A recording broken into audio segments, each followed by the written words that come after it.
and welcome to this edition of WPI Talks. I'm Michael Genovese, the president of the World Policy Institute at Loyola Marymount University. Our topic today is global climate change, and our guest is Professor Brian Treanor. Professor Treanor is a member of the philosophy department at Loyola Marymount University. He is also the director of the Academy for Catholic Thought and Imagination, and he was the director of the LMU Environmental Studies program. Welcome, Professor Treanor. Thanks very much. Let me start off by saying that less than a year ago, there was a global celebration of politics at its best, countries coming together in the Paris Accords, which was a sign of great optimism and celebration. What's happened since that meeting in Paris? Well, there was a lot of optimism associated with the Paris Agreement, and rightly so. It was a step forward in international negotiations with respect to climate change. But one of the downsides even then was that there's no real enforcement mechanism for the agreements that happened in Paris. Each country has individual goals that it sets for itself, but there's no international enforcement mechanism, and the problem with that is when there's a change in administration, as there has been in the United States, there's a real chance that the strength of the Paris Agreement will fall apart. Donald Trump has said it's a bad deal, along with a number of other things, and so he can withdraw from that agreement, the force of that agreement, very easily. And will that undermine, even collapse the entire accord? Well, climate change is a commons problem, as you in political science and economics know, and so if you have free riders, that really undermines the strength of that agreement, especially when the U.S. is one of the largest emitters.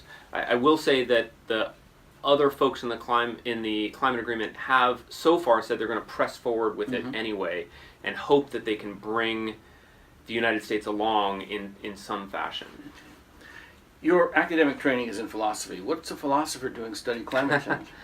Yeah, my training, I cut my teeth in grad school in ethics and philosophy of religion, and kind of came to environmental philosophy once I came here to LMU because it's been a lifelong personal passion of mine. A lot of folks think of issues like climate change as a scientific problem, and then secondarily a policy problem for political scientists and economists. But there's a real sense in which these are actually moral and ethical problems about the kind of world in which we want to live. How we'll get there is something the policymakers and the economists can help us. The parameters in which we have to operate is something the scientists can tell us. But the kind of world we want and the way it would be just among all the people who are here, that's really a philosophical question, an ethical question. Okay.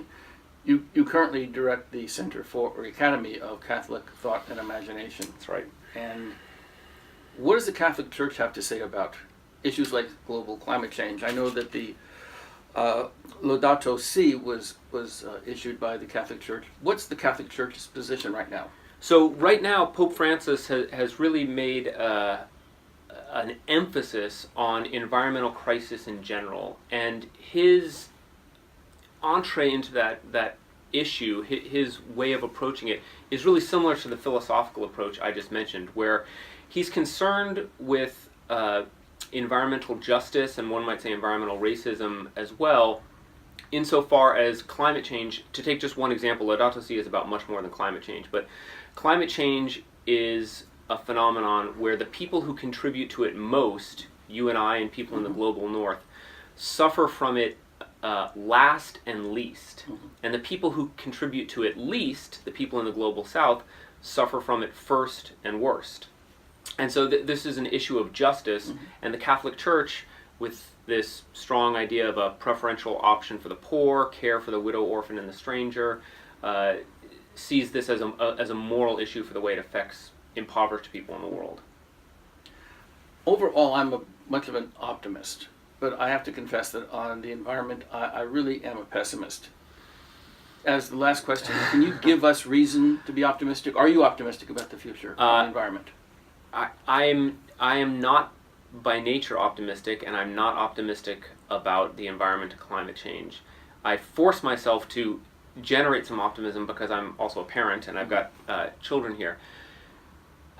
I do hope that our own sense of self-preservation will kick in at some point. But the problem with climate change is, unlike some other issues that we might discuss, the WPI, immigration, healthcare, things like that, if those issues aren't fixed in the short term, people will suffer. You and I might suffer in some ways with respect to healthcare costs and things like that, but we can fix them again in 10 years, 15 years, 20 years. Climate change is a different problem entirely, because if we don't fix it in the near term, it's not going to be fixed. And so we really have to hope that not just the Trump administration, but other administrations in the world really make this a priority. Our guest has been Brian Treanor, Philosophy Department at Loyola Marymount University, and thank you.